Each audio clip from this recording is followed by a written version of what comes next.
গত পার্টে ইমেজ সহ প্রোডাক্ট আমরা এড করেছিলাম। আজকে আমরা দেখব ইমেজ সহ কিভাবে প্রোডাক্ট ডিসপ্লে করতে পারি এবং যদি পসিবল হয় পাশাপাশি এডিট ডিলিট এর নিয়ে কিছু কাজ দেখব।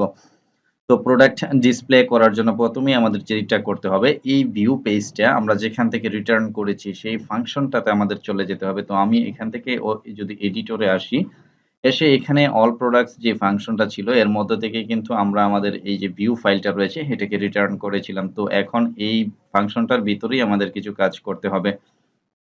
তো এটাকে ডিসপ্লে করার জন্য প্রথমেই হচ্ছে এখানে আমি একটা ভেরিয়েবল নিয়ে নিচ্ছি এবং এই ভেরিয়েবলের মধ্যে বলে দিচ্ছি যে প্রোডাক্টস যেটা আমার রয়েছে, আমরা যে প্রোডাক্টগুলো রয়েছে সেই প্রোডাক্টগুলোকে আমরা ধরবো। তো আমাদের মডেলের নাম ছিল কি? ইমেজ ক্রুড ছিল।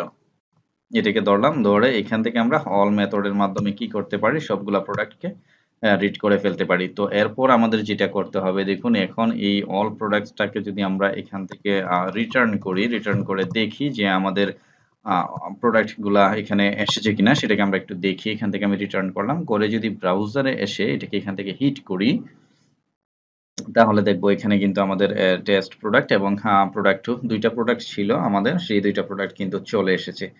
আচ্ছা, তো এখন যেটা করতে হবে, প্রোডাক্ট যেহেতু চলে এসেছে এটাকে আমরা যেটা করতে পারি সেটা হচ্ছে কম্প্যাক্টের মাধ্যমে এটাকে আমরা এখান থেকে পাস করে দিতে পারি।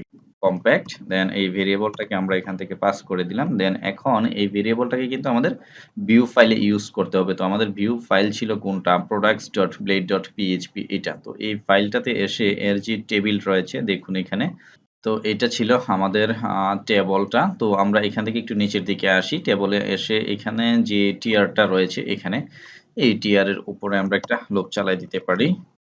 at the rate of for each এবং at the rate of for each এর মাধ্যমে আমরা যেটা করতে পারি, আমাদের ভেরিয়েবলটাকে এখানে দিয়ে দিচ্ছি products as ডলার, এখানে একটা কি নিয়ে নিতে পারি আমরা চাইলে, দেন হচ্ছে ডলার প্রোডাক্ট।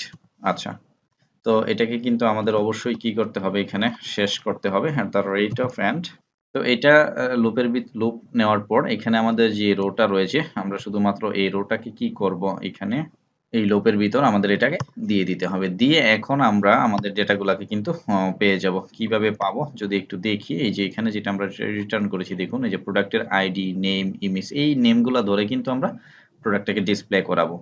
তো আসি এখানে, এখন এখান থেকে আমার প্রথমেই যেটা করতে হবে, ধরুন এখানে আসলাম, এসে এই যে প্রোডাক্টের যে নেমটা রয়েছে, সরি এখানে ইমেজ যেটা রয়েছে, আমরা সেই কাজটাকে করে ফেলবো। তো ইমেজ শো করার জন্য কি করতে হয়, আশা করি এগুলো আপনারা জানেন। আইএমজি একটা সিঙ্গেল ট্যাগ নিতে হয়, দেন এটা হচ্ছে আইএমজি এর ভিতরে এসআরসি থাকে। তো এসআরসি তে এখন আমরা যেহেতু ইমেজ ডিসপ্লে করাবো, তো ইমেজ আমরা কিভাবে ডিসপ্লে করাতে পারি? অ্যাসেট মেথডের মাধ্যমে। তো অ্যাসেট দিয়ে দিলাম। তো আমাদের এখন ইমেজগুলা কোথায় রয়েছে সেটা একটু দেখতে হবে। আমরা কিন্তু ইনসার্ট করার সময় দেখেছিলাম যে কন্ট্রোলার থেকে আমরা কোথায় ইমেজগুলাকে স্টোর করতেছিলাম। তো সেই জিনিসগুলা যদি আমি আপনাদেরকে একটু দেখিয়ে দিই, এখান থেকে যদি আমরা আমাদের প্রজেক্ট ডিরেক্টরিতে আসি তাহলে দেখব পাবলিকের ভিতরে হচ্ছে ইমেজেস, তারপর হচ্ছে প্রোডাক্টস। এই প্রোডাক্টস ডিরেক্টরিতে আমাদের প্রোডাক্টের ইমেজগুলা রয়েছে। তো আসুন এখানে আমরা যেটা করতে পারি, এখন এই অ্যাসেট পর্যন্ত কিন্তু আমার পাবলিক ডিটেক্ট করবে।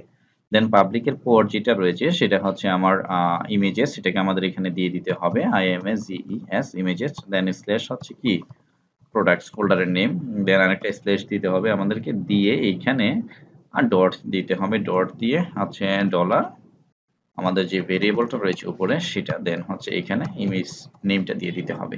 আচ্ছা, এটা হচ্ছে ডেটাবেজে যে নেমে আমরা সেভ করেছি ইমেজটাকে, সেই ইমেজের নেমটা। আচ্ছা, মানে ইমেজ ফিল্ডের নেমটা।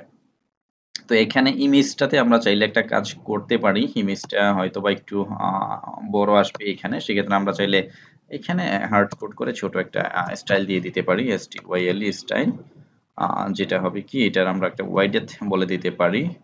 তো দিয়ে দিলাম এটা, দিয়ে এখন আমরা যেটা করব ইমেজের নেমটা শো করাবো। তো নেমটা শো করার জন্য এক্স্যাক্টলি এখানে আমরা যেটা রয়েছে একইভাবে এখানে কিন্তু শো করাতে পারি। এটাকে আমি এখানে দিয়ে দিলাম, দেন হচ্ছে নেম কি ছিল আমাদের প্রোডাক্ট নেমই ছিল। তো আমরা যদি এখন আউটপুটটা দেখি একটু ব্রাউজ করে, এখানে এটাকে রিলোড করি, তাহলে দেখবো আমাদের প্রোডাক্টগুলা কিন্তু চলে এসেছে এখানে।